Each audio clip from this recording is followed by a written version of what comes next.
Emotion के बगैर आज अपना फैसला करे, वो उनके कॉन्स्टिट्यूंस के लिए बेहतर है। ऐसे उम्मीदवार को चुने जो उनके लिए कुछ करें।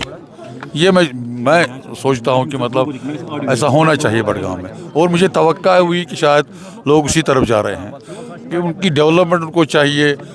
दूसरी चीज़ें चाहिए, बड़गांव में बहुत सारी डेवलपमेंट की ज़रूरत है। जैसे उमर साहब ने खुद कहा कि मैं इस कॉन्स्टिट्यूंसी को मॉडल कॉन्स्टिट्यूंसी बनाना चाहता हूँ। अगर लोगों ने ये मैसेज ली होगी तो मुझे पूरी तवक्का है कि वो वोट भी दे देंगे उस मैसेज को। आगा साहब, रोहला साहब ने वोट कास्ट नहीं किया, आपको लगता है कि कोई ना कोई फर्क पड़ेगा उसकी? नहीं, वो खुद यहाँ नहीं, वो जर्मनी में है। अगर यहाँ होता तो वोट शायद कास्ट करता, क्योंकि वो भी एक मतलब डेमोक्रेटिक सेटअप का बंदा है, वो मेंबर पार्लियामेंट है। हाँ, is out of station, so that मतलब वो वोट कास्ट नहीं कर सकता है, वो दूसरी बात है। आगा साहब, आपको नहीं लगता बड़गाम के साथ धोखा हुआ, नुमाइंदगी नहीं मिली, 1 साल हुआ, अब महज 4 साल बचे हैं? नहीं, मतलब मैं ये धोखा नहीं कहूँगा, ये तो पॉलिटिकल प्रोसेस होता है।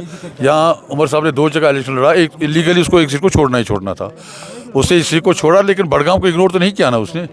उससे बहुत सारे प्रोजेक्शन किए बड़गांव में, उसके रिजल्ट सामने आ जाएगा लोगों में कुछ महीनों में, जो उमर साहब ने खुद किया इस कॉन्स्टिट्यूंसी में।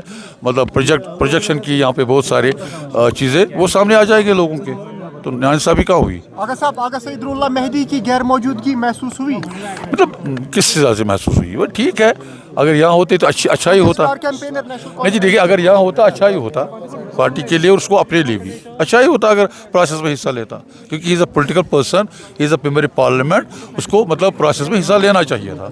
क्यों नहीं लिया, वो खुद बेहतर जानता है। अगर होता तो अच्छा ही होता। अब जब अगर लोगों ने आपको चुना, क्या लोगों के साथ धोखा तो नहीं होगा, दरवाजे बंद तो नहीं होगा? नहीं, वो बात नहीं। मैंने लोगों को क्लियर सिग्नल किया। मैं दो जगह पे एमएलए रहा हूँ आज तक, पटन और बीरवा में। मेरा एक रिकॉर्ड है, मेरा एक एक रिकॉर्ड रहा है मेरा एज एमएलए। मैं नहीं चाहता हूँ कि बड़गांव में मुझे उस रिकॉर्ड पे हरा पाए। ये मेरी कोशिश रहेगी यहाँ पे, ये मैं चाहूँगा कि ऐसा नहीं होना चाहिए। अगर लगता है बड़गांव वालों के साथ ऐसा आज तक हुआ है, आज के बाद नहीं होगा। अगर साहब, किस पार्टी के साथ आप मुकाबला कड़ा देख रहे हैं? नहीं, देखिए, ये तो 2 ही पार्टी में यहाँ मुकाबला है। पार्टी 2 ही है ना, बाकी क्या है? एक तो मतलब बीजेपी भी है, आम आदमी नहीं, बीजेपी क्या है यहाँ पे? आम आदमी पार्टी क्या है बड़गांव में? क्या मतलब ग्रास रूट लेवल, जगह तो National Congress grass root level party. रही पीडीपी का उतना वोट इतना नहीं है यहाँ पे, तो दूसरे पार्टी कहाँ ये कहेंगे कि हमारे पास इतना वोट, चाहे बीजेपी हो चाहे और कोई पार्टी हो, उनके पास कोई वोट नहीं है। हाँ, वो अरेंज करते हैं दिस वे और दैट वे, वो दूसरी बात है। 1000 वोट, 2000 वोट, 100, 1500, वो दूसरी बात है। बाकी वोट नहीं है ना उनके पास।